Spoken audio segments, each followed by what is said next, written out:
Élevé, la plateforme de l'heure. Le 4 Avec votre boy Tony. Shout out Larry derrière la cam.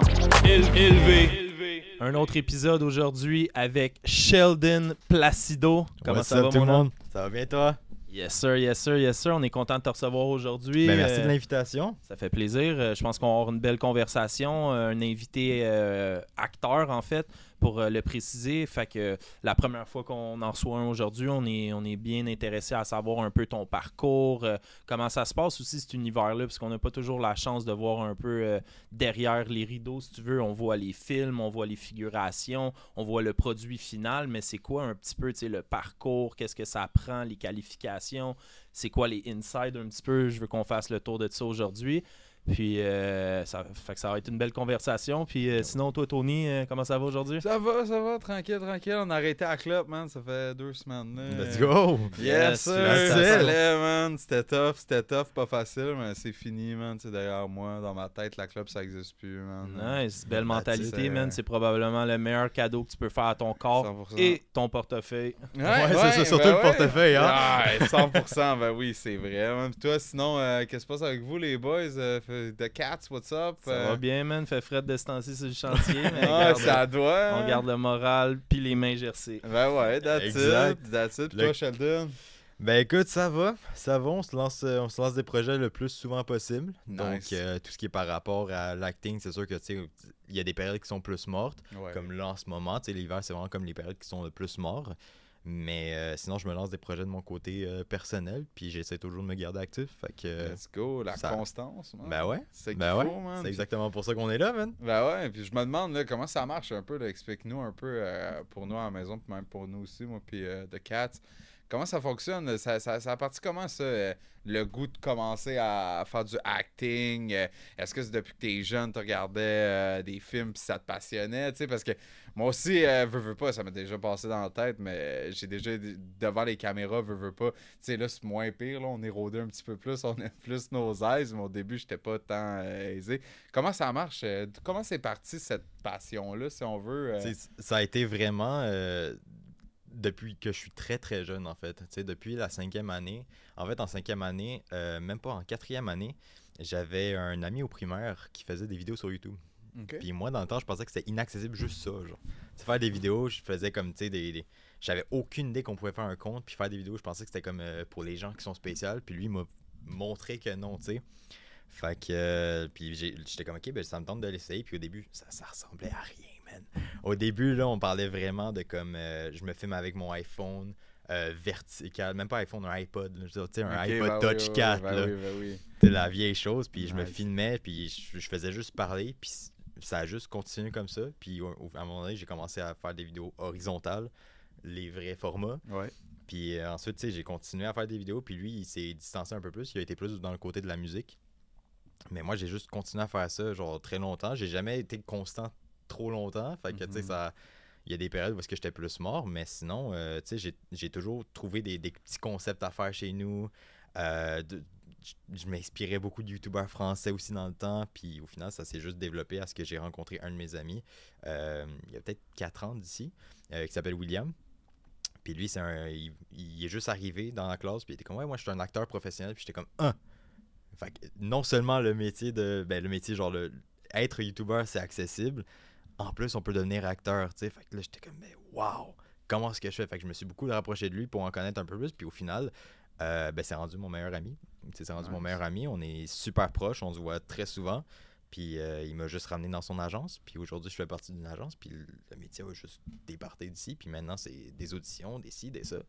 Fait que ça part de là, man. Ça part d'une petite passion de quand t'es kid. Puis après ça se transforme en métier. Puis là, les vidéos que tu faisais, c'était quoi? C'était des vlogs? C'était genre, qu'est-ce que tu faisais? Genre, t'avais quoi, quel âge pour te mettre en contexte à peu près? Mais tu sais, quand j'étais en 5e année, donc Ok. j'avais environ 9 ans. Ouais, à peu près. J'avais Ok, environ fait que ça a 9 ans. commencé tôt pareil. Là. Ça a commencé très tôt. Là, tu sais, j'avais aucune idée de ce que je faisais. Je connaissais rien. Moi, quand j'avais 2 vues, c'était quelque chose. Là, tu sais. Nice. Fait que ton chummy, dans le fond, lui, il savait ça. Il faisait comme quoi, des vlogs ou juste Exact. parler devant la caméra. Puis genre. Tu sais, lui, il faisait comme des vidéos, je dessine un personnage. Genre, tu sais, il faisait Ok. vraiment des petites vidéos, puis pareil comme moi, avec son sel, c'est tout, rien de Puis il plus. filmait, puis Exact, de il y fil avait- en aiguille, tu ouvres ton compte YouTube, après là, tu uploads ta vidéo, puis là, t'as 2-3 vues. Puis... Mais t'aimais ça, le process behind, de justement, excusez-moi l'anglicisme, mais le processus derrière ça, toi, ça te passionnait, ça te branchait. Ben oui. Juste être devant la caméra, puis dire, OK, ouais, je vais me faire des petites vidéos. C'est quoi que tu faisais exactement comme vidéo, genre... Oh mon Dieu, on parle quand de t'étais tout. jeune, là, t'as commencé à faire quoi? C'était quoi les vidéos? Des vlogs, des dessins? Ça a des... commencé avec comme des vidéos, je vais vous présenter la chaîne, puis j'ai fait genre 4 vidéos pour présenter la chaîne YouTube. Tu sais, fait que je savais vraiment pas ce que je faisais.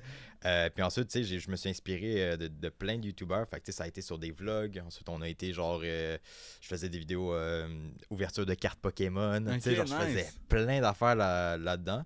Puis je me suis vraiment retrouvé à un moment donné sur une niche de faire des vidéos de parcours. Ok. Je faisais du parcours moi quand j'étais plus jeune. Fait que Ah ouais, là, malade, ça. fait que, tu sais, je faisais ça. Puis ensuite, j'ai rechangé de niche. J'ai été plus vers des vidéos gaming ensuite. OK. Puis là, ben, je rechange de niche pour m'en aller sur des vidéos de plus grand format. Puis éventuellement, peut-être même des films. Nice, nice, nice. Puis on s'entend qu'il y a quand même, tu sais, une différence. Il y a même des similarités, bien évidemment, entre être acteur puis être créateur de contenu sur YouTube. Est-ce que tu as toujours gardé un peu comment je pourrais dire ça, le côté créateur de contenu, est-ce que tu l'as toujours gardé? Est-ce que tu l'exploites toujours de temps en temps, genre en faisant des vidéos plus sur YouTube? Tu sais, on a vu justement, on va en parler plus tard dans l'émission, mais tu as fait un super beau projet aussi, là, que tu vins une peur qui était l'acrophobie en tant que telle, que ça, j'ai hâte d'en parler parce que c'est vraiment un beau projet que tu nous as amené. Merci. Mais mis à part ça, est-ce que tu continues à faire du contenu un peu aussi sur YouTube de temps en temps? Genre, Sur YouTube, tu sais, avant, j'étais vraiment plus constant, comme j'ai dit. OK. On était vraiment plus sur quelque chose de constant. Avec le temps, j'ai changé complètement de format qui nécessite beaucoup plus de temps, beaucoup plus d'argent à investir, etc. Je veux pas, tu sais, on n'a pas une grande fortune quand on commence. Mais tu sais, je trouve toujours une façon de quand même produire quelque chose. Donc, que ce soit sur Instagram, je me fais des petits reels une fois de temps en temps. Ça va être sur TikTok. Sur TikTok, j'avais vraiment plus une niche bodybuilding un peu. Là. Je fais ça des vidéos de posing, etc. Mais ça, c'est comme, c'est une autre niche complètement. Fait que j'ai toujours vraiment gardé cet aspect-là. J'ai jamais été, comme j'ai dit, constant en tant que tel. Mais sachant que là, en plus, j'entre dans une niche où est-ce que c'est comme des documentaires, des films, des ci, des ça. Je pourrais jamais être constant à chaque 2 semaines. Il va y avoir une vidéo qui sort. Non, Là, c'est sûr, on s'entend. C'est beaucoup de contenu, c'est beaucoup d'efforts, c'est beaucoup de temps, c'est beaucoup de fonds aussi. Tu as besoin d'avoir du monde autour de toi, tu as besoin d'avoir une équipe aussi autour de toi là-dedans. Fait que comme tu l'as dit, c'est pas genre de juste prendre ton téléphone puis faire aujourd'hui, guys, on va faire un live ou on va faire un vlog puis on va juste parler de X, Y, Z, whatever. Fait que, comme tu as dit, beaucoup plus de préparation, c'est sûr, pour le contenu YouTube. Puis ça me ramène aussi, là, on parle pour les gens à la maison, exemple, qui n'ont jamais fait d'acting ou quoi que ce soit. T'sais, toi, dans le fond, tu avais un contact, comme tu nous as dit, qui te fait rentrer un peu dans la business, si on peut dire ça comme ça, avec son agence. Comment ça fonctionne, exemple, tu sais, t'es pas un acteur, mais tu veux devenir un acteur, ça t'intéresse, ça te branche. Comment ça fonctionne? C'est quoi le processus derrière ça? Ben, tu sais, il y a plusieurs processus où est-ce que tu peux juste faire tes propres créations, puis t'espères que quelqu'un va le voir, puis t'engager à un moment donné. OK. Ce scénario-là est assez rare. C'est assez rare que quelqu'un va juste te voir puis te dire OK, ben tu sais quoi, j'aimerais ça genre t'interviewer pour comme soit mon agence, etc. Mais moi, le truc, c'est que j'ai été vraiment chanceux parce que mon ami, son agence, ben l'agence dans laquelle il participe, ils offrent des cours d'acting. Nice. Puis pour participer à ces cours-là, il faut que tu envoies une audition déjà en premier pour voir à quel niveau que tu es. Puis, il y a un cours d'initiation à cette agence-là qui s'appelle le Viens évaluer ton niveau. Puis ça, dans le fond, c'est comme un cours pour justement voir où est-ce que tu en es rendu avec ton acting, si tu as besoin d'aller sur des cours ou si tu es directement né avec le talent. Puis, ben moi, ça a tombé que je n'étais pas né avec le talent. Fait que j'ai dû comme le monter. Mais c'est juste, tu sais, il y a des écoles en tant que telles qui vont te permettre de pouvoir te former. Puis ensuite, si tu veux faire partie d'une agence, ben, tu vas appliquer avec, comme par exemple, un démo reel qui est comme tu démontres qu'est-ce que tu es capable de faire en niveau d'acting. Faut que tu aies un casting intéressant aussi d'une certaine façon, qui soit différent, qui ressort du lot d'un sens. T'es pas obligé d'avoir un casting en tant que tel qui ressort du lot, mais tu as plus de chances parce que plus tu es différent, plus que l'agence va vouloir te prendre. Ouais, 100%. Ben oui. Fait comment ça fonctionne? Exemple, là, on va dire, toi, tu veux aller justement dans une agence de casting, comme tu expliquais, tu envoies une démo. Les démos, c'est quoi? C'est genre, on va te dire, on va te mettre une mise en situation, puis on va faire réagir comme ça, exemple, ou comment ça fonctionne, les démos, dans le T'sais, fond? ça va varier en tant que tel des agences. Ok. Par exemple, au début, quand que moi j'ai commencé, c'était vraiment, on m'a envoyé des textes, on m'a dit joue-le comme tu le sens, puis mets ton émotion, mets ton talent là-dedans. Nice. Directement, j'ai envoyé quelque chose, ça ressemblait à rien. Ok. Ça ressemblait complètement à rien. Puis, tu sais, veux pas, ils vont être honnêtes aussi, ils vont te dire, mais ils ont vu qu'il y avait quand même un petit fond de quelque chose, de passion ou quelque chose qui est assez intéressant. Donc, ils ont décidé de me prendre dans l'école. Puis j'ai fait un cours pendant 1 an complet avec cette école-là. Puis après ça, j'ai juste passé une audition pour voir si je pouvais fitter dans l'agence. Puis ils m'ont pris tout de suite. Nice. Puis si je peux te poser la question, les cours, ça ressemble, côté financier, ça ressemble-tu à... Ça coûte hyper cher ou passer on s'entend que c'est du privé à 110%. Y a pas, tu peux pas te dire je m'en vais à l'école puis je vais apprendre le métier d'acteur puis je vais le faire au public, ça marche pas. Il faut s'enlever ça de la tête. Exemple, toi, comment ça fonctionne de ton côté? Là, tu sais que l'agence, j'imagine, c'est une agence qui est quand même pas prestigieuse, mais ça doit être une bonne agence s'ils sont déjà capables d'offrir leur propre cours pour le monde qui vient auditionner chez eux. Là. Exact. Ben, tu sais, c'est des personnes qui sont dans le milieu professionnel déjà dès le début. Okay. Donc, par exemple, il y a Marie-Lou Mucret, qui est une actrice UDA depuis qu'elle a genre 8 ans. Okay. C'est elle la cofondatrice de l'agence Verso. Puis c'est vraiment juste... elle a eu une idée, elle a lancé son agence, puis le but, c'est de recruter des gens qui connaissent pas nécessairement le milieu. Donc, ça ramène vraiment le côté professionnel très rapidement.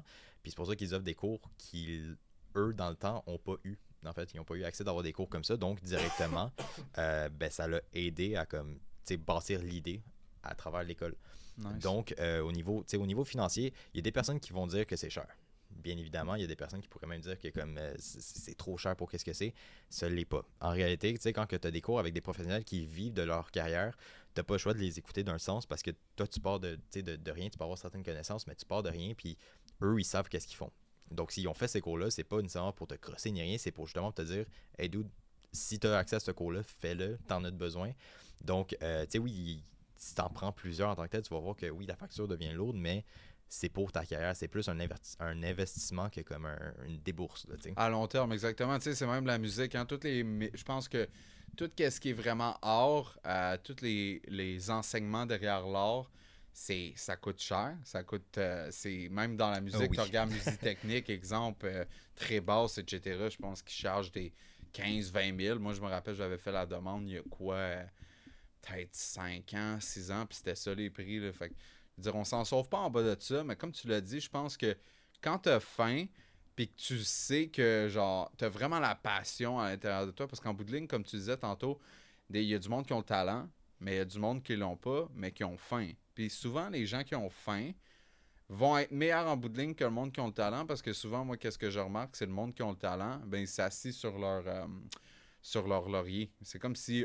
moi je l'ai facile, c'est facile pour moi, fait que bon, on va prendre ça relax, puis j'ai rien à prouver, tu sais. Puis c'est pour ça que je trouve que des fois c'est important en vie, man. Des fois tu l'as pas nécessairement, mais si t'as vraiment faim, tu vas l'avoir, man. Puis tu vas probablement dépasser lui qu'il a le talent inné envers lui parce que lui il se pogne le bang ou il veut pas vraiment s'appliquer dans qu'est-ce qu'il fait, etc.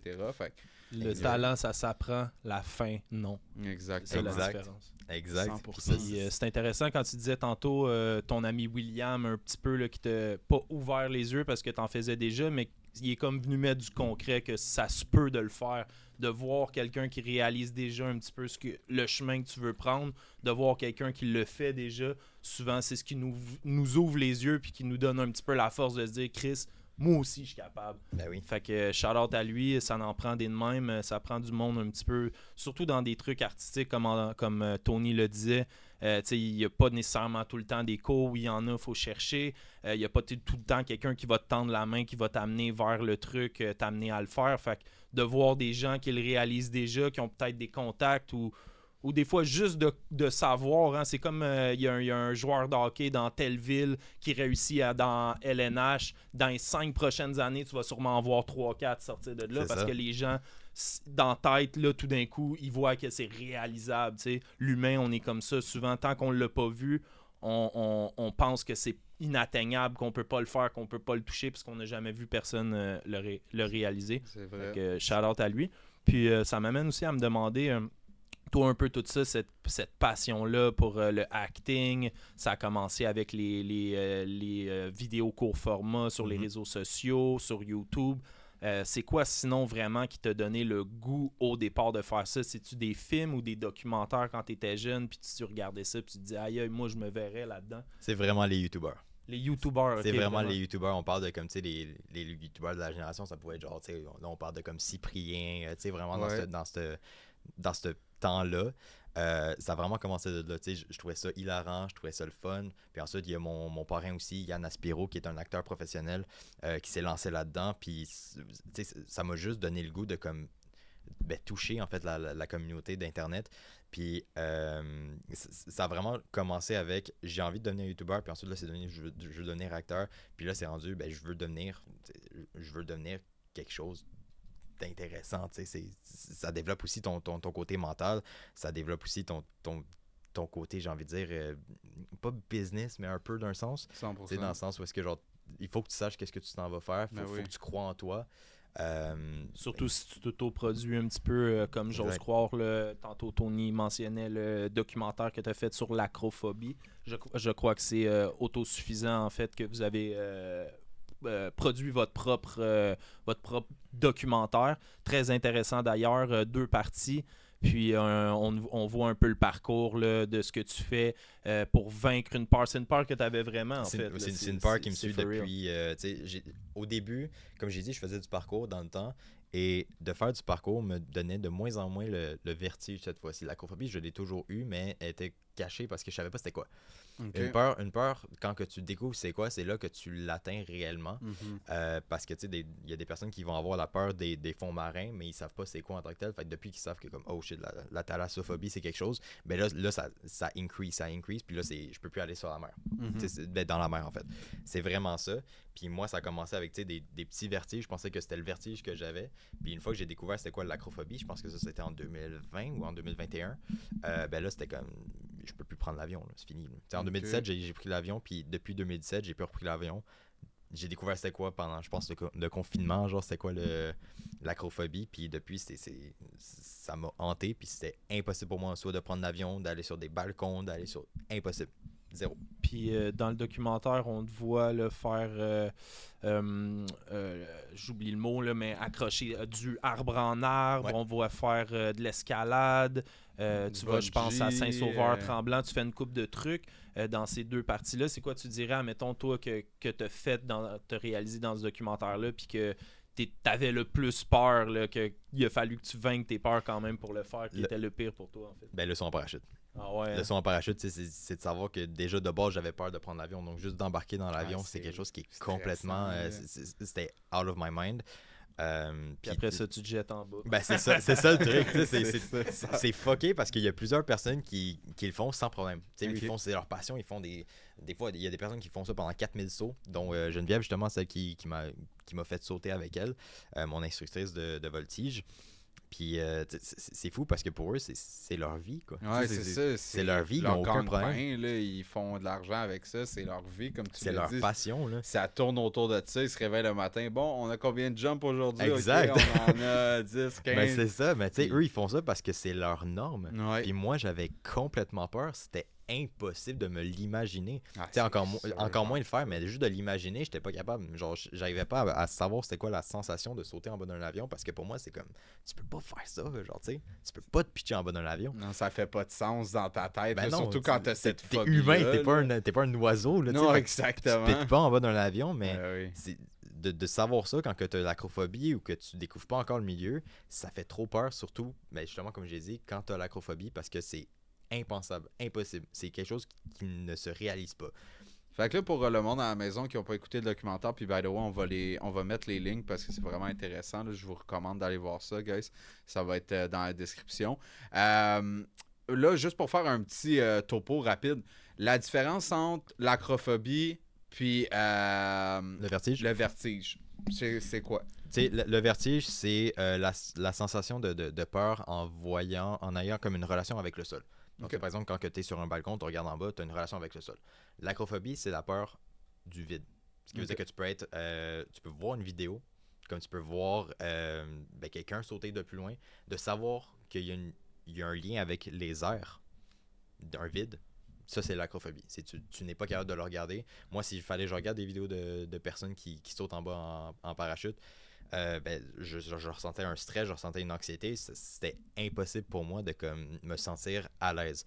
Le vertige, la différence, c'est que tu vas être, par exemple, sur... moi, l'acrophobie, ça a commencé parce que si je montais debout sur une table, j'avais peur. OK. L'acrophobie, ça commence vraiment... Il y a des certains niveaux, veux pas, mais moi, c'était très, très élevé. Puis s'il fallait que je monte debout ici, puis que je regarde en bas, c'était terrible. C'était OK. complètement terrible.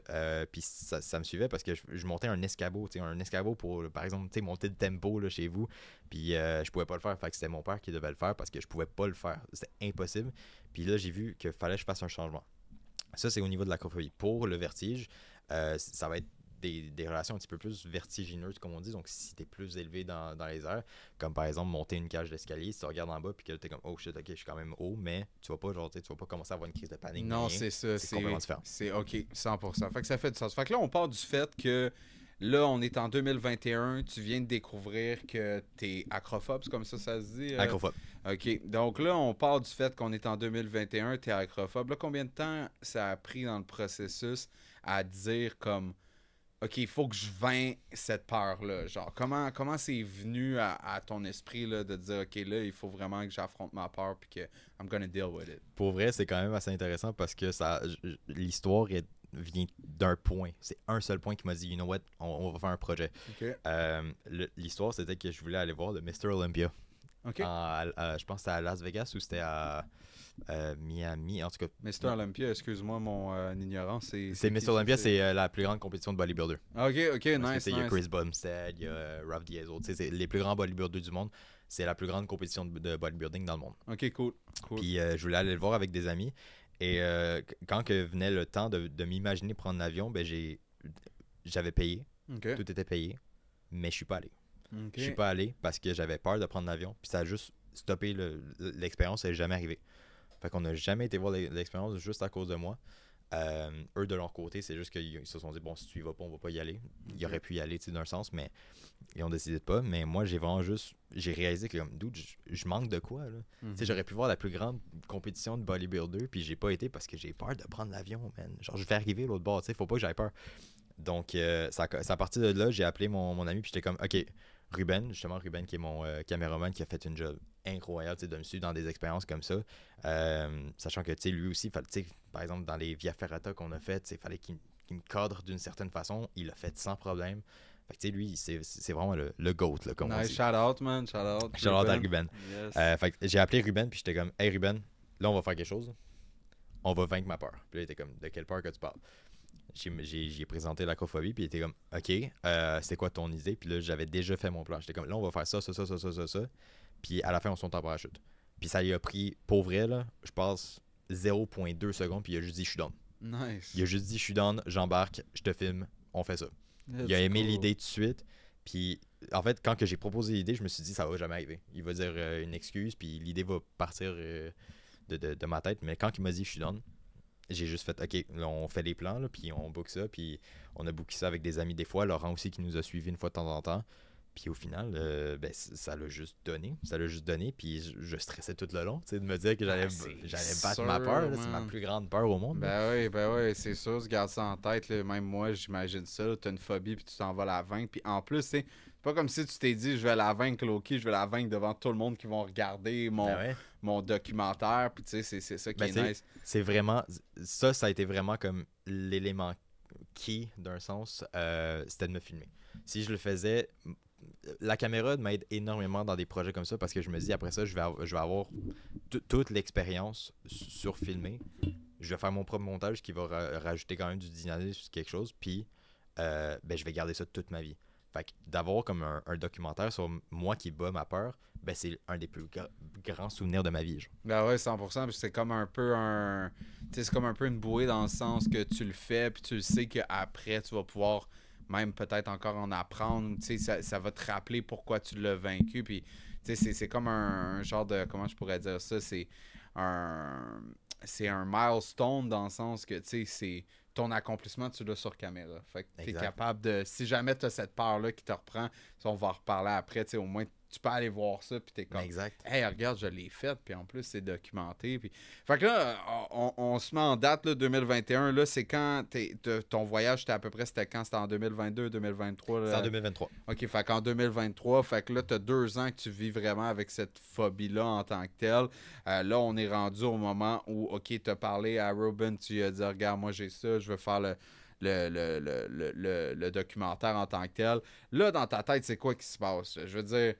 Là, t'as une phobie, là, puis là, faut que t'as vaincre, là. Puis je veux dire, moi, personnellement, je pense pas que j'ai une phobie quelconque, mais je me mets dans la tête de quelqu'un qui en a une, puis je me dis que c'est sûrement l'affaire la plus, genre, que tu dois sortir le plus de ta zone de confort pour affronter. Puis là, on parle du fait que, OK, l'idée a été mise en place. Là, le plan, tu as déjà travaillé, mais j'imagine qu'il y a un processus en ce moment où tu en parles à Ruben, puis que tu t'en vas sur la caméra faire la première activité. Comment ça a fonctionné, ça, l'anticipation, le stress derrière ça? Comment te deal avec juste le fait de le préparer, puis après de faire les activités, c'était quoi la relation que tu avais dans ta tête? Comment tu disais à ta conscience, hey, tu stop, là, regarde, je m'en vais le faire, peu importe qu'est-ce que ma petite voix me dit à l'intérieur, je m'en fous, là, je le fais. C'était quoi le mindset derrière ça? Le mindset, c'était vraiment l'idée d'avoir le documentaire. Okay. J'avais déjà imaginé le documentaire d'une certaine façon, puis il est sorti comme je le voulais. Nice. Donc, de ce côté-là, j'étais vraiment content. Puis, juste de me filmer de mon côté, quand que j'étais chez moi, par exemple, je faisais des plans chez moi ou les appels que j'avais avec Ruben, c'était des appels où est-ce que j'étais juste excité. Okay. J'étais juste content. J'étais comme, OK, on va faire ça, on va faire ça, on va faire ça. Mais c'est pendant l'activité, tu réalises ce que tu fais. Tu sais, quand on était, par exemple, à Crossport-Baranier avec Sylvain, on était devant le mur, puis tu sais, je regardais le mur de haut, j'étais comme, oh shit. Okay, ça, c'est l'escalade, right? Ouais. L'escalade à l'intérieur. Là, exact. fais... Le premier mur d'escalade qu'on a fait. OK. Ça, c'est la première activité, techniquement, que tu fais dans ton documentaire là, qui fait partie là, de vaincre ton acrophobie. Exact, parce qu'il n'y a rien de meilleur de mon point de vue en tant que tel qui pourrait vraiment te start dans les hauteurs. Tu montes le mur, tu regardes en bas, oh shit. Ouais. Puis ensuite, c'est de réaliser que tu es en sécurité, ouais. qui t'aide énormément avec Puis ça, justement, on va en parler un petit peu plus tard par rapport au bungee, etc. Ça a un gros key là-dessus. Mais c'est ça, juste d'arriver devant le mur, je regardais le mur de haut, j'étais comme, oh shit, je vais monter ça, genre. Mais c'est quand que, tu sais, on parlait devant la caméra, puis même quand que je parlais devant la caméra, puis qu'on en apprenait aussi sur Sylvain, etc., ben, tu sais, j'ai pas senti de peur du tout, là. Fait que pour moi, j'étais content. Mais c'est quand que je me suis retourné, puis c'est comme, OK, le harnais est mis. Oh fuck, le cœur qui bat, le ci, le ça. Mais je me dis, dude, je suis sur ma caméra, le projet est en train d'arriver, je vais pas back off comme j'ai back off avec mon vol en 2023. Là. Fait que c'est vraiment dans l'anticipation que vient le stress beaucoup. Exact. C'est vraiment de prendre le moment avant de le faire. Parce que quand tu es en train de le faire, tu as cette petite voix-là qui dit que tu es un méchant fêlé, qu'est-ce que tu fais à monter en haut. Genre, c'est vraiment dans l'anticipation, pas dans l'action en tant que telle. Ça, tu l'entends plusieurs fois aussi dans le documentaire. Tu sais, dans le documentaire, tu m'entends, quand on fait par exemple la Via Ferrata, tu m'entends quasiment pleurer à un moment donné parce que je suis comme, qu'est-ce que je suis en train de faire? Je suis tellement une merde, nanana, puis tu t'insultes, puis c'est un processus qui est mental, mais qui est aussi normal d'un sens, parce que tu peux pas toujours être positif. Tu sais, quand que tu montes le burn puis que tu as peur, tu peux pas dire, non, ça va aller, c'est correct, tu peux l'être, mais c'est correct aussi de sentir que, oh man, j'ai peur, mais tu sais que t'es là pourquoi, tu sais. 100%. Puis le documentaire, comme tu disais, c'est un peu là pour te rappeler là, du pourquoi, du comment, de comme, regarde, je veux le faire, c'est documenté, je vais le faire, puis je vais être content après. Exact. Ça t'a beaucoup aidé là-dedans. Je trouve ça vraiment nice parce qu'il n'y a pas beaucoup de monde qui pense à faire ça nécessairement, de documenter un peu sur vaincre sa phobie. C'est quelque chose qui est très particulier, tu sais, puis c'est pour ça que je trouvais ça nice justement de t'avoir sur le plateau aujourd'hui, c'est d'en parler un peu, puis peut-être d'aider aussi, d'inspirer des gens aussi, puis de trouver des solutions, parce que souvent, je sais pas si tu es d'accord avec moi, mais il y a un dicton qui dit que les plus belles choses dans la vie sont derrière nos plus grandes peurs, derrière nos plus grandes phobies. Oui. Puis je pense que souvent, c'est dans l'action, comme tu disais tantôt, que c'est là que, boum, ça débloque. Puis... Mais tu sais, j'ai eu des messages, moi, justement, après le documentaire qui soit sorti, qu'il y a des gens qui sont partis faire de l'escalade parce que ils avaient la peur des hauteurs. Ils sont partis faire de l'escalade, justement, juste après. Puis depuis, c'est rendu un truc qu'ils adorent. Genre. Il y a des Nice. personnes qui ont pris des abonnements justement chez le Crux juste après le documentaire. Ah, Parce c'est que cool. justement, ils ont aimé genre, le fait que comme OK, mais c'est possible, c'est safe, je vais juste me lancer. Fait que, il y a des personnes qui avaient l'acrophobie dans les 3 à 6% de la population qui l'ont. Et ben, ils ont juste lancé le vidéo, ils ont aimé ça, puis ils se sont lancés aussi dans l'idée. Puis de vaincre ces peurs-là, c'est-tu quelque chose aussi qui pourrait t'aider dans ta carrière de acting? Beaucoup. Tu sais, beaucoup. Moi, J'ose croire. il y a certaines peurs en tant que telles que moi, j'ai un peu moins, comme par exemple la claustrophobie, qui est la peur d'être coincé. Mhm. Puis tu sais, si tu as des scènes où est-ce que tu es coincé, ben, des fois, ça peut t'aider Trigger d'une ça. certaine façon. Ouais. L'important, c'est de feeler ta peur là-dedans, puis de pas avoir peur, justement, de quand tu es sur scène, ben, de ressentir les mêmes...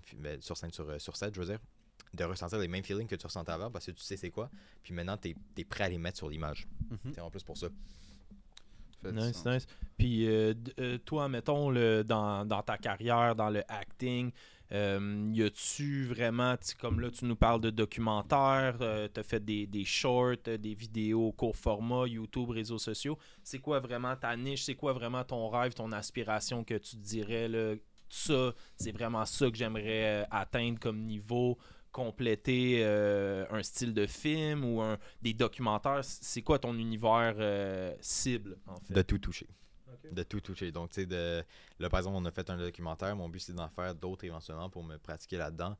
J'ai comme plan de faire mon propre film aussi qui est là-dedans. Faire des activités, faire plein d'affaires qui touchent le milieu artistique.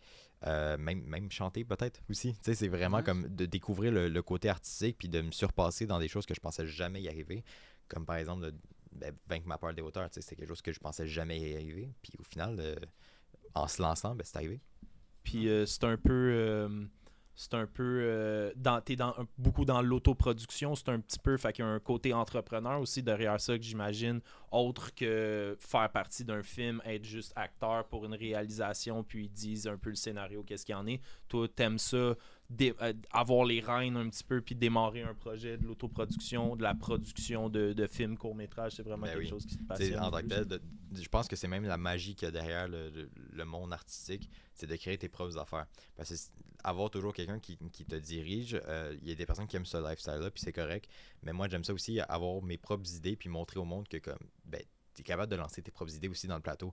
Tu n'es pas obligé non plus de rester dans un milieu où est-ce que tu es contraint, j'ai pas envie de dire patronné, mais d'un sens, oui, par le réalisateur, parce que, ben, veux pas, c'est aussi la job d'un acteur, tu sais, c'est vraiment de suivre les directions que le réalisateur te donne, mais tu peux toi aussi réaliser tes propres affaires pour ben, toucher tout, en fait. Mhm. C'est vraiment plus ça, tu sais. Fait que quand que je me suis lancé le projet d'Acrophobie, je savais que ça allait être mon montage à moi, je savais que ça allait être mes idées, puis je savais que ça allait m'aider à réaliser d'autres idées plus tard qui ont pris énormément de sens aujourd'hui parce que maintenant, j'en ai pour minimum 6 ans de plus de création à chaque année.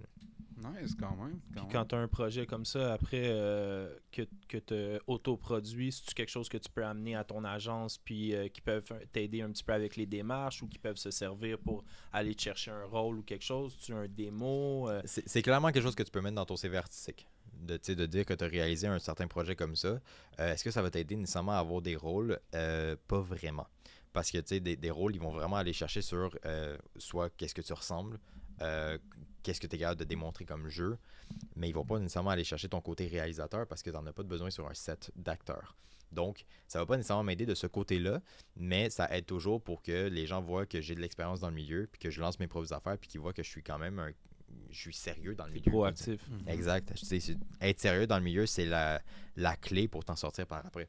100%, 100%. Puis ça m'amène aussi à poser une autre question. Exemple, je veux dire, on s'entend qu'il y a quand même beaucoup de frais reliés derrière une autoproduction.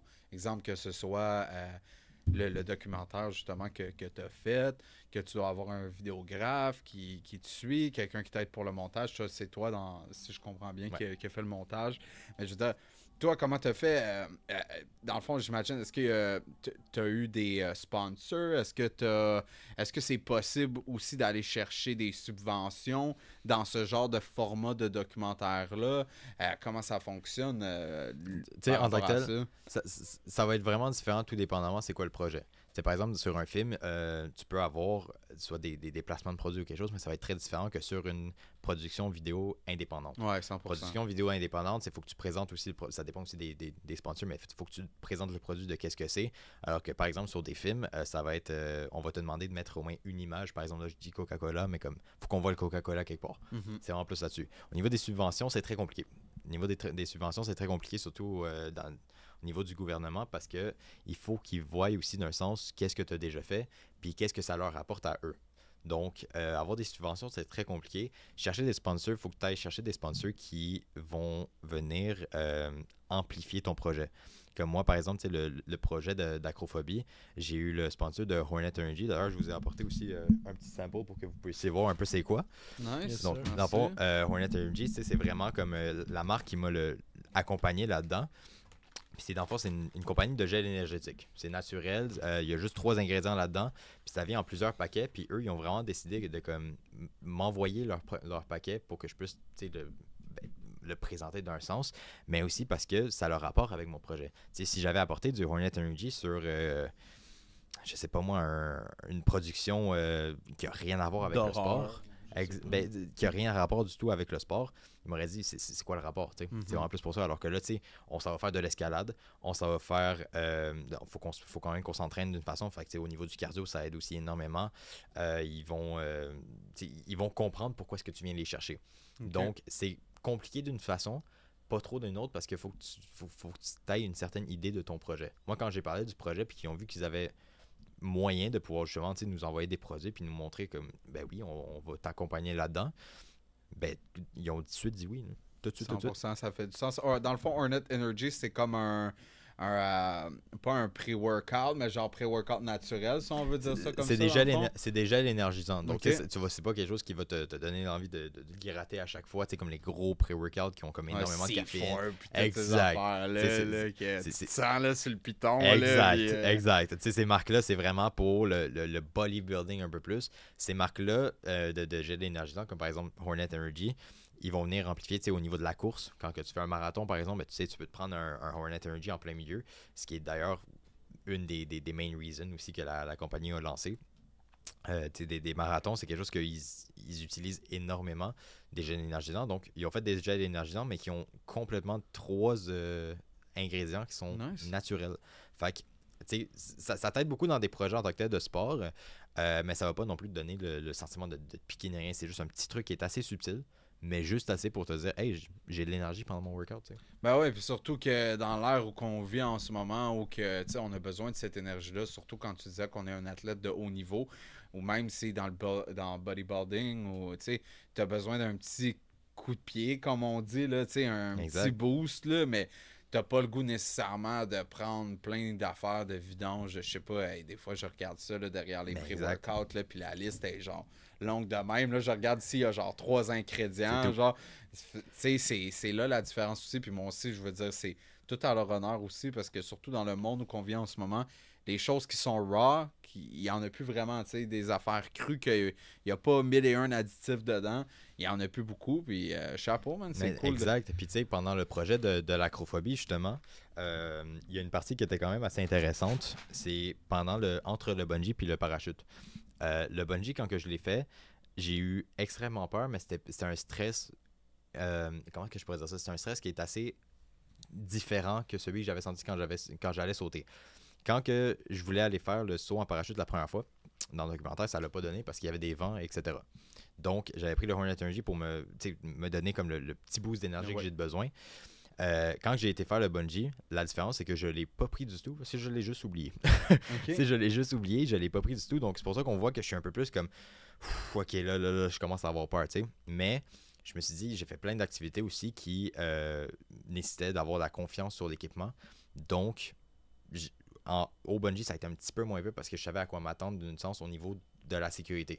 Alors ça, je suis retourné faire le saut en parachute, puis cette fois-ci pour de vrai. Puis j'ai repris un autre Hornet Energy juste avant. Et c'était juste assez pour me donner le petit boost de comme, OK, ben, let's go, on va le faire. Là. Puis on voit aussi la différence de le bungee puis le saut en parachute. Après avoir fait le saut en bungee, j'ai eu beaucoup moins de stress d'un sens parce que j'avais l'énergie pour. Ah oui, J'avais l'énergie, 100%. 100%. Puis au-delà des peurs, admettons, c'est sûr, tu vins des peurs en faisant ça, qui était ta peur, l'acrophobie. Mais j'imagine que plus loin que ça, il y a des choses que tu apprends sur toi-même, puis que tu comprends un peu dans la vie. Tu sais, juste la confiance, j'imagine, ça l'amène une sorte de confiance. Tu pourrais-tu nous en parler un petit peu? Qu'est-ce que ça l'a amené pour toi, autre que vaincre ta peur? Est-ce qu'elle est vaincue, premièrement? Puis deuxièmement, qu'est-ce que t'as amené d'autre de faire tout ce processus-là? Ben, tu sais, cette grosse peur que j'avais est complètement vaincue. J'ai plus peur de voir les hauteurs, même que j'adore les hauteurs maintenant. Shout out. C'est vraiment. Puis Geneviève me l'avait dit, elle a dit je vais te faire adorer les hauteurs. Il y a une partie qu'on n'a pas vue dans le documentaire parce qu'on n'avait pas la personne pour nous filmer, mais c'est quand elle a ouvert le parachute, je me suis quasiment mis à broyer parce que je voyais les hauteurs, puis j'étais comme c'est juste beau, man. Mhm. Tu sais, c'est juste beau. Ce que j'avais réellement peur, j'avais peur des hauteurs, mais j'avais surtout peur pour ma sécurité. Donc, de voir que j'étais en sécurité, mais qu'on voit le monde, on voit les montagnes. J'avais vu genre un arc-en-ciel, il y avait le rideau de pluie un petit peu plus loin. J'ai tout vu ça. Et c'est là que j'ai réalisé, OK, mais les hauteurs sont remplies de beauté. Puis Geneviève me l'a clairement fait montrer. Et c'est grâce à elle que j'ai pu vraiment comme réaliser que j'ai pas envie de dire une passion d'un sens, mais que j'aime énormément les hauteurs. Ce qui m'annonce justement à faire éventuellement plusieurs projets qui s'en viennent, qui sont déjà planifiés, qui nécessitent beaucoup d'auteurs. Nice. On ira en hiking à un moment donné Ben oui. ensemble. Ça, c'est... Ben oui, Tu ça parlais c'est sûr. d'auteur, puis je pense que c'est là aussi. Hein, tu sais, quand tu es en train de marcher dans les montagnes, puis ça, c'est le plus... Moi, je trouve que c'est ça le plus trippant. Tu sais, tu marches dans les montagnes, puis tu vois pas que tu es vraiment haut. Tu sais que tu es en train de marcher à genre... tu sais que le dénivelé, il monte, puis ça monte, puis ça monte, puis ça monte. Mais tu sais, souvent, tu regardes derrière toi, puis tu vois, tu as monté un petit peu, mais tu vois pas grand-chose. Mais quand tu arrives en haut, puis il n'y a plus d'arbres, puis rien, puis tu regardes ça, puis tu es comme, oh my God, c'est incroyable. C'est une des meilleures parties du hiking. Ouais, ben oui. La partie sportive de monter, c'est le fun, mais c'est de voir la hauteur juste après. Puis ça, c'est quelque chose que j'ai jamais pu expérimenter, sauf une seule fois avec une école. On avait comme sorti dans une sortie scolaire. Et fallait monter justement une montagne, mais on n'était pas non plus trop haut. Donc, tu sais, j'ai pas vraiment senti d'acrophobie de ce côté-là. Mais, tu sais, ça, c'était en 2021. Puis, tu le réalises juste à la fin. Puis, tu te rends compte à quel point c'était merveilleux. Mais moi, quand j'avais été faire ça en 2021, j'ai pas vu à quel point c'était beau parce que je pouvais pas regarder. 100%. Puis je pense que c'est une question aussi que ton acrophobie, aussi, dans un sens, même si ça aurait été une montagne plus haut ou quoi que ce soit, puis on était avant 2021 parce que c'est 2021 que tu as eu ça, mais je pense que aussi ça enlève sur l'appréciation des hauteurs dans le sens que tu peux pas apprécier parce que tu es dans la peur. Puis je pense que la peur comme énergie, si on peut dire ça comme ça, c'est quelque chose qui est excessivement fort, qui stresse, qui bloque tout tes muscles, qui te crispe, qui te permet pas de penser parce que veux pas. Le cerveau, c'est un muscle aussi, right? Fait que quand tu as peur, ben c'est comme si tout se crispe, puis on dirait que t'as de la misère à penser, tu sais, t'es plus capable de penser. Je te prends l'exemple le plus banal qu'il n'y a pas. Quand on faisait nos examens là, à l'école, puis qu'on anticipait l'examen, puis on dirait qu'au fond de nous, on se disait qu'on allait couler parce qu'on avait peur, parce qu'on se disait « Ah, j'ai de la misère avec ce matière-là, whatever. » Mais qu'est-ce qui arrive durant l'examen? Tu stresses. Puis le stress, veut pas, c'est une genre de peur, veut pas, parce que tu te dis « Ah, tu sais pas si tu vas être capable de réussir, etc. » Puis là, ça te met comme dans cette énergie-là, dans ce mindset-là que finalement, t'es pas capable. Puis après, comme de fait, tu coules l'examen parce que t'étais pas capable de penser, étant donné que tout était crispé, pas capable de bien passer, etc. Puis je pense aussi que quand t'es capable de vaincre justement dans ton cas, l'acrophobie, là, tu peux vraiment apprécier la chose comme étant, OK, il n'y a rien à avoir peur, tu sais, je suis là, puis c'est beau, tu sais, moi, c'est comme le ski, on dirait que ça, on parle d'une phobie un peu, tu sais, j'essaie de le faire, mais le ski, je me dis tout le temps, man, on dirait au fond de moi, il y a toujours ma voix qui me dit, yo, tu vas te péter à la gueule, solide, man, tu sais, parce que ça drop. Ouais, tu sais, puis je veux dire, t'es sur deux skis, jamais fait de ski de ma vie, j'arrive là, on me dit, OK, il faut que tu descendes.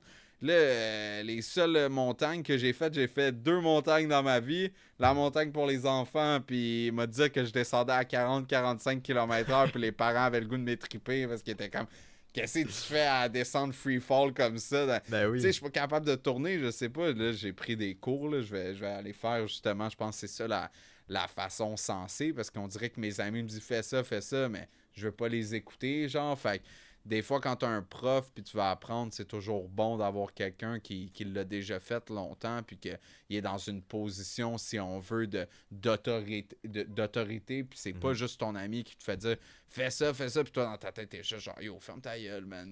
J'ai le goût de descendre, man. » Puis la dernière fois, c'est ce qui s'est passé, j'ai collé un rescue aussi sur une piste verte, tu sais, parce que j'étais pas capable de descendre, man. Je descendais à chaque fois que je descendais à 40, je descendais tout le temps en ligne droite. Ça va bien, jusqu'à temps que tu arrives à 50, 60, puis tu attends la palette commencer à faire ça. Là, tu dis, OK, c'est le moment où je dois me mettre à terre parce que je veux pas rentrer dans personne, etc. Mais tu sais, il y a cette peur-là, puis là, tu as peur, tu es ces skis, puis là, tu n'es plus capable d'agir de manière sensée. C'est comme si la peur, elle s'en va sur tes épaules, puis c'est pour ça que je trouvais ça intéressant comme question tantôt que le Cat t'a posé justement. C'est quoi un peu comme tu sais pas les valeurs, mais les atouts, si je peux dire, que tu as développés avec ça en combattant ta peur? Est-ce que tu as beaucoup plus de discipline sur toi-même? Est-ce que genre c'est quoi que ça t'a permis de développer tout ça? J'ai beaucoup plus confiance sur de futurs projets. Okay. Donc, tu sais, ça m'a permis de justement savoir que si j'ai réussi à battre ma peur des hauteurs, qu'est-ce que je suis capable de battre d'autres? Ça, c'est la peur des hauteurs, mais je peux avoir la peur du ridicule d'un sens, je peux avoir la peur, il y a plein de peurs en tant que telles. Puis c'est facile de se dire, hey, you know what, je vais les battre. C'est super facile. Puis qu'est-ce que ça m'a le plus apporté? Ben, c'est des prochains projets. C'est ces prochains projets qui s'en viennent. Puis au niveau de la confiance en moi, ben 100%. Maintenant, je sais que j'y suis arrivé à ça. Ben, qu'est-ce que je suis capable de faire d'autre après? 100%. Puis je pense que c'est aussi de le faire, hein, comme tu l'as dit, puis tu l'as prouvé dans ton documentaire aussi. Moi, j'ai un peu, pas cette phobie-là, mais si tu parles de phobie, un peu le rejet, je pense qu'on l'a tout veut pas de notre côté, qu'on a peur des fois de se faire rejeter. Comme le meilleur exemple, c'est des exemples d'approcher une fille qui est de ton goût, exemple, puis tu marches dans la rue, puis tu vas aller l'aborder, etc. Mais là, ton cerveau, il essaie de trouver mille et une raisons de pas le faire. Mais que, actually, si tu le fais, tu as beaucoup de chances de repartir avec son numéro de téléphone, puis tu vas être super content après. Tu sais, je me suis prouvé à moi-même que je suis capable de le faire, tout, mais ça a été un travail sur moi-même, dans le sens que je pense que c'est juste dans l'art de parler avec les gens, d'approcher les gens puis de parler. Surtout, on va dire à Montréal, etc., on le remarque pas tant, mais j'étais allé à New York il n'y a pas tant longtemps. Puis je me suis dit, tu sais quoi, aujourd'hui, ben pas aujourd'hui, mais durant mon trip, j'ai regardé une vidéo, puis le gars, dans le fond, il fait du contenu sur Instagram, puis c'est quoi qu'il fait, c'est qu'il complimente monsieur, madame, tout le monde. Juste pour avoir des petites interactions super positives avec monsieur, madame, tout le monde. Tu sais, il va dire whatever, qu'elle a un beau manteau, que, tu sais, dire aux gars qui travaillent en construction, lâche pas, man, c'est important ce que tu fais, tu sais, des petites affaires de même. Puis, je l'ai remarqué, tu sais, à New York, à New York, on pense que, tu sais, c'est comme Cold City, le monde, ils parlent pas vraiment, ils sont tous mind business, puis ils s'en vont du point A au point B sans parler à personne. Mais, man, j'ai fait, genre, je donnais peut-être, puis c'était des genuine compliments, là. C'était pas juste que je te complimente pour te complimenter. J'en ai peut-être fait 50, 75 peut-être en une journée.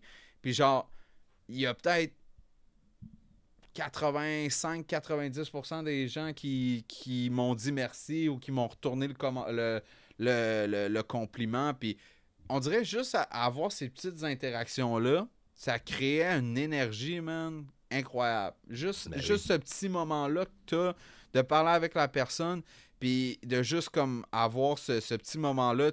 Tu viens de faire sa journée à cette personne-là, parce que peut-être qu'elle avait une mauvaise journée, puis que juste le fait que tu lui as donné un compliment, sans nécessairement attendre quelque chose en retour, tu sais, et ça l'a vraiment comme uplift, ça l'a mis dans un bon mood, puis même chose pour... Comme des fois, je parle, whatever, que ce soit à Montréal, ou je vais complimenter une demoiselle, puis c'est pas dans l'optique d'avoir vraiment son numéro de téléphone en bout de ligne. La personne est juste belle, ou elle a juste un beau style, puis c'est juste nice, comme la voir, elle a une belle énergie, puis tout. Pourquoi pas juste lui dire, it's gonna put some light in her day, you know? Puis, mais c'est la peur du rejet que tu te dis, ah ouais, mais j'ai peur qu'elle me donne pas son numéro. Mais si on s'enlève ça dans la tête que tu dis pas pour avoir son numéro de téléphone, c'est juste parce qu'on est des humains entre humains, puis on se complimente, puis que, tu sais, on est des bros, puis on est des sisters en bout de ligne, tu comprends? Fait Exactly. C'est juste, je pense que c'est ça un petit peu, hein, c'est décortiquer un peu la peur, puis d'incorporer sa sauce, puis de y aller comme ça, hein. Je pense que C'est important. Ça m'amène à penser, tantôt tu parlais de bodybuilding, qui est quelque chose qui t'intéressait un peu, puis on se le cachera pas, dans l'acting, ben, le physique, c'est quelque chose qui est important. C'est ce que tu vends en tant que tel, c'est ce que la caméra perçoit, puis que les gens, le public, c'est ce qu'ils voient en premier. Y a-tu des choses que tu fais pour améliorer ton physique? Es-tu un gars qui s'entraîne? As-tu des routines pour ta peau, des trucs de même? C'est quelque chose qui t'intéresse? Tu sais, en tant que tel, faut vraiment que... Ça, c'est des discussions que tu vas avoir beaucoup avec les agents, justement. Il faut absolument que ça change à chaque fois. Au niveau du corps, c'est un peu moins sévère ici au Québec, mais des fois, on va te demander justement de couper tes cheveux. Tu sais, dans le documentaire, on le voyait, j'avais les cheveux jusqu'à là. Depuis, j'ai dû les couper, justement, beaucoup pour le casting. Fait que des fois, ça peut être quasiment être pareil dans le vrai milieu, là, je parle dans les grosses productions, où est-ce que tu dois perdre du poids pour un certain rôle, tu dois en gagner, tu dois build du muscle, etc. Donc moi, de mon côté, tu sais, oui, je m'entraîne pour le plaisir, mais si, exemple, dans 10-15 ans, si j'ai un rôle primordial dans une série puis qu'on me demande de passer 2 mois sans m'entraîner, juste manger de la scrap pour grossir d'une certaine façon, ben j'ai pas le choix de le faire. Tu sais, c'est vraiment ça. Donc, j'ai des routines en tant que telles qui sont assez, au niveau de la peau, etc., oui, un peu. Mes cheveux, 100%, tu sais, mes cheveux, je prends toujours soin de mes cheveux. Au niveau du corps, comme j'ai dit, je m'entraîne vraiment pour le fun, mais ça peut changer à n'importe quel moment, là. Ouais, parce que c'est des choses qui peuvent te demander, comme tu dis, pour un rôle à l'autre, ça peut dépendre. Des fois, on pense toujours qu'il faut être en shape, mais il y a des rôles, des fois, c'est totalement le contraire. Ils veulent pas que tu sois en shape. Je pense à Dallas Buyers Club, qui est un film qui me vient en tête comme ça. L'acteur principal, Matthew McConaughey, si je me rappelle bien, il faut qu'il joue quelqu'un qui a le sida. Puis on le voit là, dans son rôle, il l'a tellement bien. Il est dépiré, il est tout maigre. Normalement, c'est un gars qui est assez fier, qui paraît bien. Puis là, pour ce rôle-là, il est méconnaissable. Sinon, des rôles comme le Joker aussi. Pas le dernier qui vient de sortir, je l'ai pas vu, mais l'autre d'avant. Le gars, vraiment, son physique, tu vois, là, qui est vraiment venu jouer avec. Là, fait que c'est intéressant. Des fois, c'est vraiment des challenges. Tu sais, le monde pense des fois... Ceux qui sont pas acteurs s'imaginent que c'est facile, tu joues un rôle puis that's it, mais toute la discipline derrière, les sacrifices, soit de t'entraîner pour être en shape ou totalement le contraire, ça peut être difficile aussi quand tu es quelqu'un de fier. Exact. Tu sais, il y a une expérience qui avait été réalisée, je m'en rappelle plus trop, on en avait parlé, mais j'ai un blanc en ce moment. C'est un acteur en tant que tel qui avait un rôle de quelqu'un qui avait absolument peur, puis il était pogné dans la forêt ou un truc comme ça, une forêt qui était complètement gelée. Vraiment, ça, c'était son rôle. Mais 2 semaines avant le tournage, je pense, ou 1 mois avant, il a été vraiment s'enfermer dans une forêt pendant environ 1 semaine. Il a failli mourir parce qu'il voulait incarner son personnage le plus possible. Il y a plein de trucs comme ça que les acteurs doivent faire pour incarner leur personnage le plus. Et c'est pour ça justement que tu dois te mettre dans la peau.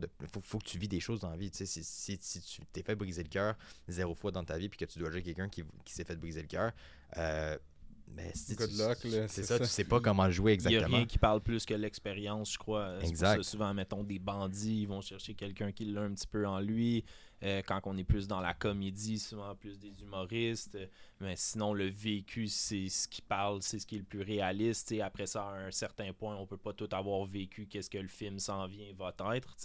Mais jusqu'à un certain point, pouvoir te rallier, où on voit même des fois des acteurs aller passer du temps avec certains gens qui vivent ce lifestyle-là, ou comme tu as dit, ils vont vivre l'expérience d'aller dans le bois ou peu importe quoi, qu'est-ce que le casting va leur demander. Ils s'immersent dans leur personnage, ce qui me fait penser justement, je parlais du Joker tantôt, là, de l'avant-dernier, mais lui, des années 2016, si je me trompe pas, le personnage, en tout cas c'est ce qu'ils disent, qu'il est mort suite à avoir fait le Joker. J'oublie son nom de l'acteur, ça m'échappe, mais Moi aussi, dans le sens. Heath Ledger, exactement. Il a tellement voulu incarner le personnage, ça a l'air, il s'enfermait dans des garde-robes pour la noirceur, puis comme aller chercher cet état-là d'esprit du Joker qui est vraiment spécial. La médicamentation, tout ça, là, fait qu'il y a comme... Puis he nailed it, comme on dit en anglais. Le personnage, il l'a vraiment eu, mais ça a eu le détriment sur son corps, sur sa santé, puis sa vie même, il a perdu la vie par la suite. Mais tout ça pour dire que, ouais, des fois, c'est des challenges immenses, puis il y en a qui relèvent le défi. Là. Exact. Il y a plein de choses derrière la caméra en tant que telle que tu réalises jamais quand que tu regardes un film. Par exemple, ça c'est un exemple que plusieurs personnes utilisent, mais le nombre de takes que ça peut prendre aussi une scène, les gens ils pensent pas réellement, mais des fois une scène qui peut durer au gros maximum 20 secondes, ça se peut que ça prenne 2 heures sur le plateau. Là. Ça se peut que ça prenne 2 heures, 3 heures parce qu'il faut que tu aies la take parfait. Puis si c'est des scènes qui nécessitent genre par exemple, moi j'ai une expérience il n'y a pas super longtemps où est-ce qu'on devait exploser des bonbonnes d'air, pas des bonbonnes d'air, mais des bonbonnes de spray. Exact. Puis, la scène dure vraiment 1 minute au gros maximum, mais ça nous a pris 3 heures de temps. 3 heures de temps parce que c'est, c'est exemple, on a fait des dégâts sur la place qu'on a fait le tournage, il faut tout que l'équipe technique vienne tout ramasser, puis quand on reprend, il faut que le son marche, il faut que ça. Fait entre chaque take de cette scène-là, par exemple, c'était un bon 6-7 minutes à attendre, puis ensuite on recommence. Fait que il y a ça, il y a le physique qui change, il y a plein de choses en arrière de la caméra qui est. Puis l'émotion aussi, après la 54e take, d'avoir la même émotion parfaite sur le moment. C'est pour ça. Les 3 premières fois, tu l'avais, mais là, après 54, un moment donné, t'es comme, mais non, c'est ta job à toi d'être tout le temps sur la même émotion, le même channel. Tout le temps, c'est la stabilité dans le jeu. La stabilité dans le jeu, c'est quelque chose qui est très important. C'est d'ailleurs un des cours qu'on offre à notre agence. Même quand que tu fais une émotion qui est forte, comme par exemple quand tu dois pleurer sur commande, c'est quelque chose que tu dois faire à chaque fois. Si la tête est pas bonne, tu le refais. Fait que t'arrêtes de pleurer puis tu repleures après. Toujours trouver une façon de rester stable dans ton jeu. Tout le temps. Toi, t'es-tu capable de pleurer sur commande? Ah, ouais. Tu es capable de pleurer sur commande, surtout dans les sets où est-ce que c'est plus intense. Ouais.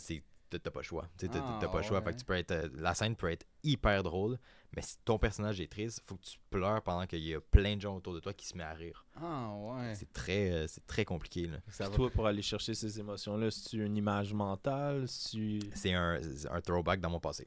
Faut absolument que c'est quelque chose qui est très répandu en fait dans le domaine de l'acting. En fait, c'est que tu dois aller chercher les expériences de ton passé.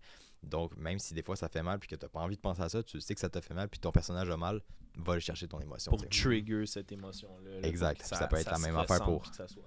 Ça peut être la même affaire pour la tristesse, ça peut être la même affaire pour la colère. Fait que faut que tu viennes chercher tout. Tu sais, s'il y a quelqu'un qui t'a trahi, par exemple, dans ta vie, puis que dans ta scène, il y a quelqu'un qui t'a trahi puis que tu as envie d'aller chercher la même émotion, replonge-toi dans les images, va chercher des photos au pire de la même journée, au pire que c'est arrivé, puis replonge-toi dans ce personnage-là, puis quand tu arrives sur la scène, tu nails. Puis c'est comme ça qu'on te remarque. Puis as-tu une meilleure expérience un peu dans ce domaine-là, quelque chose qui est arrivé ou que tu as fait, que t'as fait partie d'un projet puis que tu étais comme wow, je suis vraiment fier d'avoir accompli ça. Puis l'envers aussi, y a-tu un moment où ce que je veux pas dire le pire, mais que ça c'était peut-être pas ce que tu as aimé le plus faire du côté de la carrière de acting? C'est très, très difficile à choisir une certaine scène parce que tu as plusieurs expériences sur un plateau. Mais clairement, une scène que j'ai vraiment aimée, c'était une scène où est-ce qu'on devait... je devais pleurer toute la scène. Pleurer dans le sens... Je devais avoir les larmes aux yeux, mais pas pleurer genre vraiment très fort. Puis c'était juste une scène pendant un cours. C'était pas sur un tournage en tant que tel. Mais le derrière de ça, c'était avec une amie à moi, justement, qui fait partie de la même agence, puis on avait un cours ensemble qui est devant les directeurs de casting, qui eux, ils sont là pour voir ton niveau, puis peut-être éventuellement t'engager sur des séries éventuelles, t'sais. Fait que le but du cours, c'est vraiment de faire une certaine scène que tu as sur écrit, puis de jouer le personnage du mieux que tu peux. Puis cette scène-là, on s'est pratiqué 3 fois avant le tournage, et constamment, c'était l'émotion très très forte, puis je me suis beaucoup rapproché de mes émotions de ce côté-là. Puis c'était du début de la journée de l'émotion, je parle, du tournage. Du début de la journée, genre à 10h, j'ai lu la scène, je me suis mis dans mon personnage. Puis là, c'était, OK, il faut que j'aille la voir. Fait que là, bam, métro, mais dans le métro, t'écoutes la musique triste. Faut que tu penses à la scène, puis il faut que tu penses à qu'est-ce qui se passe dans la scène. Puis là, quand je suis arrivé là-bas, c'était la même chose. Tout le long, on pleurait d'une certaine façon. Puis là, bam, on arrive sur le lieu de tournage. Et sur le lieu de tournage, tu sais, à l'agence, on est tous vraiment friendly. L'agence Verso, c'est vraiment comme l'agence la plus friendly qu'on a. Puis sur ce plateau-là, tout le monde avait des scènes qui étaient plus joyeuses. Mais moi, j'avais la scène qui était le plus hard à jouer. Fait que pour rester dans mon personnage, je devais ignorer tout le monde. Tu sais, je leur disais allô, etc. Mais tu sais, eux qui avaient du fun, qui riaient autour, ben moi, j'étais dans mon coin avec mes écouteurs, puis je me mettais à brailler. J'étais comme, mais voyons, je peux pas croire que, genre, ma journée va être horrible si on passe comme ça, mais au final, la meilleure expérience d'acting que j'ai eue, parce que juste après que j'ai entendu le cut, puis que la scène était terminée, ben là, je sors de mon personnage. Mais c'était dur de sortir du personnage parce que j'étais tellement dedans que même après, j'avais juste envie de broyer, j'avais juste envie d'être dans ma bulle, j'avais juste envie de tout ça. Fait que ça a pris un moment avant de sortir de là, de me remettre sur mes émotions. Puis quand que je suis revenu vraiment, genre, tu sais, j'ai été me changer parce que j'étais dans des habits qui étaient horribles, tu sais, pour incarner mon personnage. Ben quand je suis sorti, ben, puis que j'ai été me changer, ben j'ai réalisé que comme, ok, c'est un esti d'émotion, là, tu sais, c'est fou, là. Ouais, parce que les vêtements aussi, je pense que ça peut t'aider à t'amener dans un univers, un personnage, puis de les enlever, ça peut être comme la barrière de comme acting. Quand je les ai, je suis un tel, mais quand je les enlève, je redeviens moi-même, je reprends ma partie. Exact. Tout ce que tu es capable de garder sur un personnage, ben, quand que tu reviens, il faut que tu aies les mêmes émotions que quand que tu es arrivé. Donc, ça peut être des vêtements, ça peut être, je dis des affaires tout con, mais ça peut être genre des bracelets ou des trucs comme ça. Si tu les as pas pendant une scène, ça va se sentir. Ça va se sentir en crise même. Fait que t'es tellement dans ton personnage que si t'as pas ton bracelet, ben des fois même dans la scène, ça peut arriver. Admettons, tu joues un certain personnage et entre deux scènes, for X reason, c'est arrivé que t'as perdu ton bracelet. Ben, peut-être même que tu vas tellement être dans ton personnage que tu vas genre réaliser pendant la scène, tu fais comme, yo, mon bracelet, non, ça devient comme un porte-bonheur. Exact. Ça te dit, t'es superstitieux comme les joueurs d'hockey. Pendant la scène, t'es comme, je sais pas, j'avais mon bracelet qui est là, puis tu sais, tu fais juste genre, tu restes dans ton personnage, mais ton personnage se rend compte que t'as plus ton bracelet. Fait que c'est vraiment, c'est tout con, mais c'est hyper le fun. Ouais, c'est vrai, des petits détails comme ça, c'est très important, t'as bien raison. Puis, admettons, on dirait là, les 3 plus grands chefs-d'œuvre pour toi. Autant, je sais que tu me parlais, c'était beaucoup les YouTubers, mais j'imagine dans l'industrie du film ou du documentaire, y a-tu 3 projets que tu pourrais nous parler, admettons que pour toi, ça a vraiment changé, peut-être vraiment changé la vision que tu vois ça, ou juste ça t'a comblé, puis c'est tes films, tes documentaires, 3 qui te viennent à la tête. T'sais, au niveau de vidéos, par exemple, là, on reste sur le YouTube. Admettons, sur le YouTube, ça a vraiment été tout. Il n'y en a pas un en particulier. Ça a vraiment été de comme, OK, ben on passe, je sais pas moi, de quelqu'un qui ouvre des cartes Pokémon à quelqu'un qui parle de c'est quoi la vie en appartement, de quelqu'un qui parle de c'est quoi son jeu vidéo préféré, de quelqu'un qui parle d'un top. Bref, ça touche tous les milieux. Donc, juste de trouver cette créativité-là. Au niveau du documentaire, je reste très, très, très classique, mais clairement Kaizen de Inoxtag. Ça change ta vision sur tout. Est-ce que vous avez écouté Kaizen? Moi, j'ai écouté gros documentaire qui m'a justement donné le goût d'aller faire du hiking. Exact. Dans le fond, le documentaire, c'est de quelqu'un qui, justement, un YouTuber qui fait ça depuis des années, qui est toujours dans des studios, qui fait toujours des vidéos, qui sort jamais de sa chambre, qui fait juste être sur de l'écran. Puis il s'est soudainement mis à vivre la vie pour de vrai, puis en se donnant un objectif immense. Il n'avait jamais touché le milieu de l'alpinisme, mais il s'est dit, moi, dans 1 an exactement, je m'en vais monter le Mont Everest. Aucune expérience dans le milieu. Il faisait même pas de sport, il faisait même pas de cardio. Puis on voit dans le documentaire son expérience au complet de quelqu'un qui commençait avec 0 expérience. Puis au final, ben, spoiler alert, mais il a monté le Mont Everest. Genre, il l'a monté en 1 an. C'est incroyable. Puis on voit que quand que tu te donnes des objectifs, quand que tu te donnes la volonté de le faire, ben, Chris, tu vas y arriver. Là. Tu vas y arriver. C'est là pour ça, de se donner des challenges. Puis lui, dans le fond, la morale, c'était vraiment de donnez-vous des projets, puis sortez de chez vous, sortez dehors, restez pas à travers les écrans. Puis ça, tu ressens juste ça. Il y a certaines personnes qui vont dire qu'ils ont ressenti que le message, c'est aller grimper l'Everest, vous aussi. C'est pas ça, c'est aller chercher votre Everest, aller chercher votre challenge, aller chercher vos limites, puis soyez fiers de vous, puis ayez pas peur pas de fail d'un sens, mais ayez pas peur comment est-ce que je pourrais dire ça, de manquer le projet ou de rater d'une certaine façon, parce que vous apprentissez anyway. Donc ça, c'est le message le plus important que j'ai connu, j'ai envie de dire quasiment de ma vie, là. Donc ce documentaire-là, ça fait plus qu'une dizaine de fois que je me le retape parce que le message derrière est tellement beau. C'est une des raisons de pourquoi est-ce que j'ai voulu me lancer aussi dans des projets éventuellement qui s'en viennent, là. Des documentaires comme ça, le message est impactful, c'est incroyable. Très intéressant, très intéressant. Puis sinon, toi, Tony, t'en as-tu des peurs? On parle d'acrophobie, puis tantôt de peur. Honnêtement, peur il avait dit que semi en ski, là, c'est c'est peut-être une méchante peur. Ben, je pense que un peu la peur du rejet aussi, dans le sens que, tu sais, je ressors toujours le même exemple plate, là, d'aller demander le numéro de téléphone à une fille. On dirait qu'il y a toujours ce blocage-là dans ma tête qui est comme, imagine, elle va pas, tu vas la déranger pour avoir son numéro de téléphone, blablabla. Mais en bout de ligne, là, tu vas juste mettre de la joie dans sa journée. Mais je pense que notre esprit a un côté un peu saboteur. On est un peu On a peur d'avoir on est peur. un peu notre meilleur ami puis notre pire ennemi en même temps parce que on a toujours un côté de notre cerveau qui va essayer de nous garder, de nous hold. Comment je pourrais dire ça? Nous garder. Attends, je vais te l'ouvrir. Merci. Mike. Mais ouais, t'as comme toujours ce genre de côté-là, auto-saboteur, si on peut dire, qui va dire tu vas pas être capable de le faire, si, ça. Puis je pense que, tu sais, je l'avais avant, je l'ai beaucoup moins maintenant, là.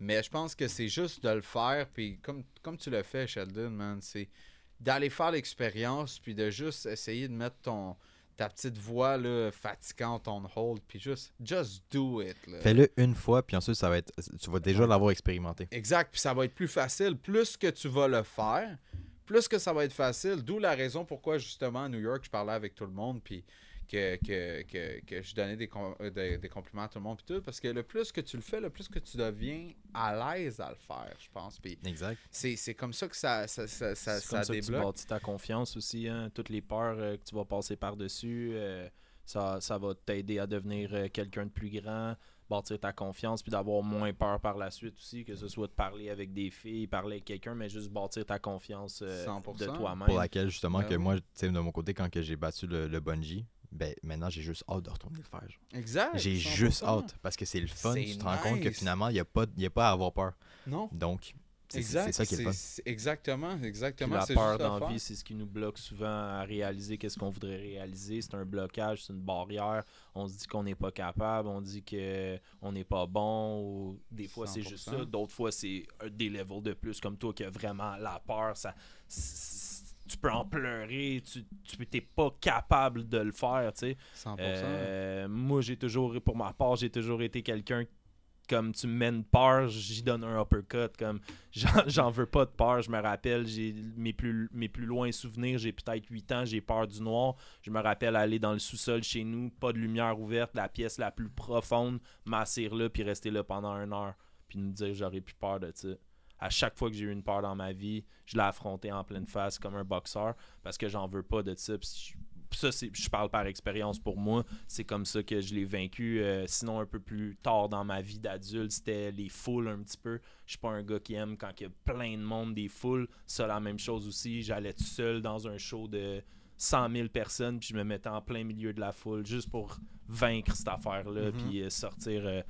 Puis ça t'amène beaucoup, tu sais, je suis pas là pour brag des affaires de même, mais ça t'amène la confiance par la suite, puis d'avoir peur, tu sais, c'est un peu comme un déficit, dans le fond, c'est un bagage lourd que tu traînes avec toi qui t'empêche d'avancer dans différentes circonstances. Fait que c'est toujours bon de les vaincre, ces peurs-là, parce que tu sais pas non plus quand est-ce qu'ils vont arriver devant toi, puis ils vont pouvoir te retenir dans certains projets. Tu sais, je pense à toi dans l'acting qui avait peur des hauteurs.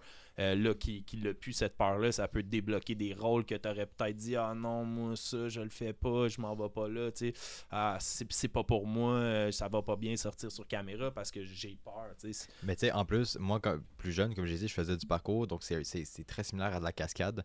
Puis avant, back in the days, j'avais peur de me lancer justement faire des flips, etc. Donc là, j'ai battu ma peur. Puis aujourd'hui, les rôles que je peux avoir qui fait de la cascade, même si t'es pas un personnage en tant que tel, même si tu fais juste être le cascadeur du film, ben de un, ça te ramène des expériences de fou, puis c'est juste le fun, tu sais, c'est maintenant que tu t'en rends compte. C'est vrai, parce qu'il y a ça aussi dans l'univers du acting, on oublie, mais il y a les cascadeurs. C'est quelque chose qui t'intéresserait peut-être aussi, maintenant que t'en parles, ça me fait penser. Honnêtement, oui. La seule affaire, c'est qu'il faut que tu ailles quand même une certaine formation de ce côté-là. Tu sais, moi qui ai hâte de faire comme un backflip ou un side flip ou whatever it is, ça va peut-être pas m'aider à prendre un coup puis tomber sur mon dos. Right? Fait que c'est vraiment plus de ce côté-là, mais ça m'a aidé à être comme très à l'aise avec mon corps. Et si, exemple, je dois avoir comme à tomber ou des trucs comme ça, ben, je suis plus à l'aise qu'avant. Mais toujours à avoir des formations de ce côté-là. Puis je m'en vais dans une formation, je pense, dans 2 semaines, même pas là, pour une formation de cascadeur. Nice. Donc on va voir comment ça marche de ce côté-là. Mais oui, c'est sûr que c'est une porte ouverte pour éventuellement le milieu. Ok, C'est ouais, cool, fait que c'est j'ai cool. visé juste, là, tu vises un petit peu ça en ce moment, c'est un petit peu ton état d'esprit, là, peut-être la cascade, puis on le sait, je pense qu'au Québec, premièrement, dans l'univers du film, je pense que dans les 10 dernières années, ça bouge de plus en plus. On voit avec les studios Melz, beaucoup les États-Unis, les Américains viennent filmer ici. On a 4 saisons, ça paraît bien des fois sur l'écran. Ils peuvent montrer que on peut être comme similaire à la Russie, on peut être similaire à New la York, France. Ils sont capables c'est d'aller vrai. chercher un petit peu des architectures comme ça. Je pense que Montréal, on est un peu une ville avec cette essence-là qui reflète un petit peu partout à travers le monde. Fait que c'est intéressant pour eux. Les coûts aussi, je pense que ça coûte beaucoup moins cher ici, filmer puis créer des scènes dans nos studios. Fait qu'ils amènent de leurs acteurs ici pour faire des scènes. Je pense aux Avengers, ils ont eu beaucoup de scènes ici filmées là, dans les studios avec... Jackie Chan aussi. Le dernier, là? Pas Jackie Chan, mais le Karate Kid. Ok. Ils ont eu un tournage, je pense que c'est cet été, puis cet été, ça a été à Montréal. Donc, Ok. tu sais, faire de Ben la ouais. cascade à Montréal, c'est beaucoup moins on cher, en voit j'imagine. de Puis plus c'est en des- plus. C'est des villes qui sont, j'ai pas envie de dire ambassadeurs, mais qui sont très, très populaires. En fait, Des villes Ben fortes, ouais, ben ouais. 100% dans... Puis surtout, même, comme tu disais, New York aussi, hein, il y a beaucoup de monde qui viennent filmer ici à Montréal. Puis La ville peut ça- ressembler, tu sais, ils sont Ah, capables de ben faire oui. comme s'ils sont à New York, ici à Montréal. 100%. Avec la neige, nos forêts, ils peuvent faire des scènes comme s'ils sont en Russie ou en Ukraine, des trucs de Exact, même. au Tu sais, on a un Japon, petit peu whatever. C'est vrai. l'essence des autres mondes. Nos saisons, c'est intéressant aussi pour eux autres parce qu'ils sont capables d'aller chercher différents univers dépendamment de quelle saison on est dans l'année. Non, je pense que ça se développe de plus en plus. Sinon, c'est sûr, ici, on a les budgets, des fois, pour ce qui est des films d'action, ben, tu sais, on n'a pas nécessairement les budgets des Américains, fait qu'on le voit, nos films qui sont les plus effervescents, ça va être dans l'humour, dans le drame. Sinon, il va y avoir un peu de suspense d'horreur, mais on est beaucoup dans l'humour et dans le drame ici au Québec avec nos téléséries, nos films. Puis on l'a bien, hein, c'est pas pour rien. Les humoristes, on le voit, c'est quasiment ceux qui réussissent le mieux dans le oui. milieu artistique ici au Québec, à Bon Montréal. Cop, Bad Cop, ça, c'en est un film qui Ben oui, avait ça, c'est quand un même classique. marché super bien. C'est quoi l'autre flic, Père en flic Père aussi, en je pense, flic, qui avait quand même bien marché, Ben puis ouais, c'était ben ouais. quand même bon, mais Moi, je me rappelle jeune, j'essaie de pas oublier le nom, Michel Jeté. Shout out à toi, je sais pas si tu vas écouter ça un jour, mais c'est le réalisateur du film Hochelaga, puis Histoire de peine. Puis quand j'étais jeune, ben, son fils, c'était mon ami, puis je me rappelle aller dans son sous-sol puis voir ça, les cadres Hochelaga. J'ai peut-être 8 ans à ce moment-là, je sais même pas c'est quoi. Il y a des vestes de motard puis tout, là, je sais pas trop. Moi, je connais pas ça à cet âge-là, mais là, aujourd'hui, je réalise que dans le fond, c'est ça. Son père, c'était le producteur de ces films-là. Je sais pas si vous les avez vus. Des gros films à saveur beaucoup sur les motards, justement, sur cet univers-là, mais vraiment bien tourné. Dur un peu là, sur le visuel des fois, mais c'est ça, c'est le monde interlope. Il a vraiment transmis sur caméra qu'est-ce qui se passe vraiment dans ce monde-là.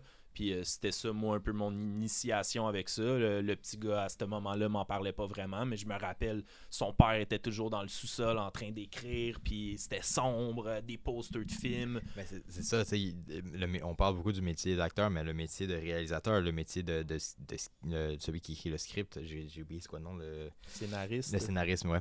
Le scénariste, il y a vraiment plein de milieux qu'on réalise pas à quel point il y a du travail derrière, man. Surtout le scénario, justement, c'est pas juste t'écris le texte puis t'es fier, sur des mois et des mois, tu relis ton texte puis t'es comme, ouais, non, il y a toujours quelque chose qui cloche. Oui, la mise en perspective, les personnages qui sont très importants, les émotions que tu vas aller chercher, les environnements, les années que tu veux refléter.